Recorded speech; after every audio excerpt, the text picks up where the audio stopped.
کیا آپ نے کبھی محسوس کیا ہے کہ جس دین میں اللہ نے دلوں کا سکون رکھا ہے اسے فالو کرنا اب ہمیں بوجھ کیوں لگنے لگا ہے؟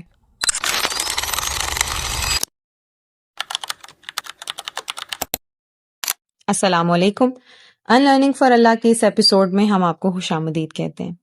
پچھلی بار ہم نے بات کی تھی کہ کیسے لوگوں کا خوف ہمیں دین فالو کرنے سے روک رہا ہے۔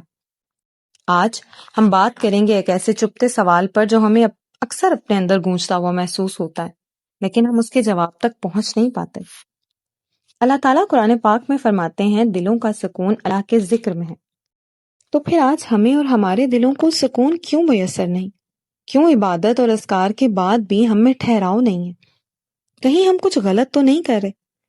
عبادت کو اگر اس کی اصل روح کے ساتھ کیا جائے تو وہ ضرور سکون دیتی ہے، لیکن اکثر خالص نیت کے ساتھ عبادت کر کے بھی دل میں ایک بے سکونی سی رہ جاتی ہے۔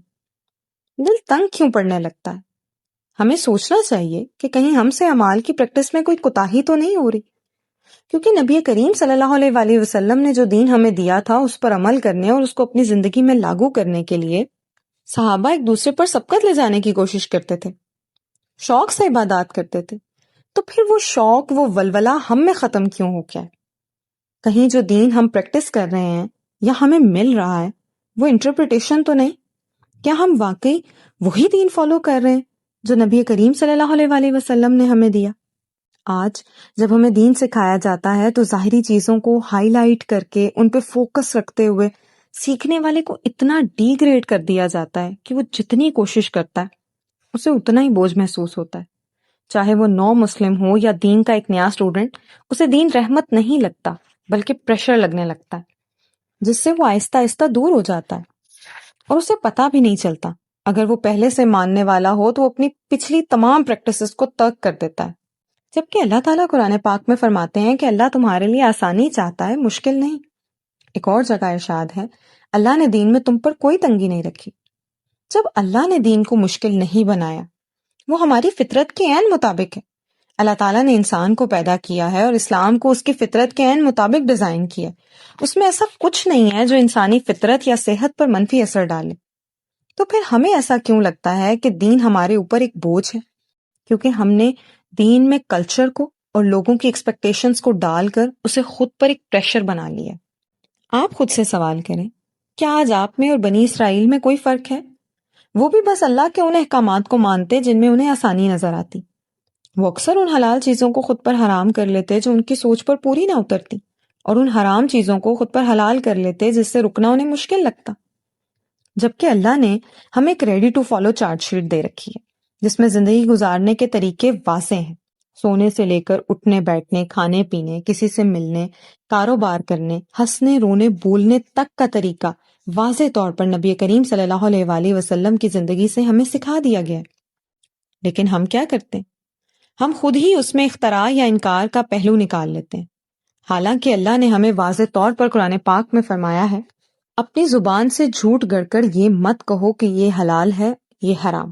دیکھیں، آج اگر کوئی عورت ماڈسٹ رہ کر کمانے نکلتی ہے تو لوگ اسے کہہ دیتے ہیں یہ دین کے خلاف ہے، جبکہ خود رسول اللہ صلی اللہ علیہ وآلہ وسلم کی زوجہ حضرت خدیجہ مکہ کی ایک کامیاب تاجر تھی۔ کوئی لڑکا یا لڑکی اپنی پسند کا اظہار پوری عزت و احترام سے کرتا ہے یا ماں باپ کی رضامندی سے خوش نہیں ہوتا تو اسے گنہگار اور بدتمیز اولاد کا لقب دے دیا جاتا ہے، جبکہ نبی کریم صلی اللہ علیہ وآلہ وسلم نے خود فرمایا کہ کسی عورت کا نکاح اس کی اجازت کے بغیر نہ کیا جائے۔ کوئی شوہر اگر اپنی بیوی سے اظہار محبت کرے تو اسے شرم کرو جیسے سننے کو ملتے ہیں، جبکہ حضرت محمد صلی اللہ علیہ وآلہ وسلم حضرت عائشہ سے نہ صرف کھل کر اظہار کرتے تھے بلکہ لوگوں کی موجودگی میں ان کا خیال بھی رکھتے تھے۔ اس جیسی کئی ان گنت باتیں ہیں جو حقیقت میں حلال ہیں پر ہم نے خود پر حرام کر لی، اور اس پر ایک ظلم یہ خود پر کہ ہم نے خود ہی فیصلہ لے لیا ہے کہ ان باتوں سے عذاب ہوگا، اللہ ناراض ہوں گے، معاف نہیں کریں گے اور سزا ملے گی۔ اللہ کتنے رحمان ہیں، کتنے رحیم ہیں، یہ پیمانہ صرف اللہ کو معلوم ہے۔ وہ کسے معاف کریں گے، کسے سزا دیں گے، یہ تو بس اللہ کو پتہ ہے۔ تو پھر ہم نے کیوں اللہ کی رحمت کو خود پر لمیٹڈ کر لیا؟ اللہ میرے کس گناہ کو معاف کریں گے، کس کو نہیں، یہ بات ہمیں کیسے معلوم؟ اور اگر ہم خود یہ کام نہ کریں تو ہمارے ارد گرد گونجتی آوازیں ہمیں یہ احساس دلانے کو کافی ہیں کہ ہم بخشش کے قابل نہیں، چاہے کتنے ہی خشوع و وضو سے نماز پڑھ لو، لیکن اگر پاؤں کی پوزیشن ٹھیک نہیں تھی تو اللہ نماز قبول نہیں کریں گے۔ یا ارے تم کتنے بڑے ہو گئے، اب تو قرآن ختم نہیں کیا، میرے 5 سال کے بچے نے 3 بار قرآن ختم کر لیا۔ ارے قرآن ختم کرنا ریس ہے کیا؟ قرآن سمجھ کر پڑھنے والی کتاب ہے۔ ایسی باتوں نے اسلام کو صرف مشکل نہیں بنایا، عبادت کی روح چھین لی ہے، صبر کی شکل بدل دی ہے، احکامات کی اصل ختم کر دی۔ آپ جانتے ہیں ہمارے ارد گرد ایسی آوازیں اور ایسی گھٹن بہت زیادہ ہے، لیکن آخر ایسا کیوں ہے؟ کیونکہ ہم انسان کو انسان ہونے کا مارجن نہیں دیتے۔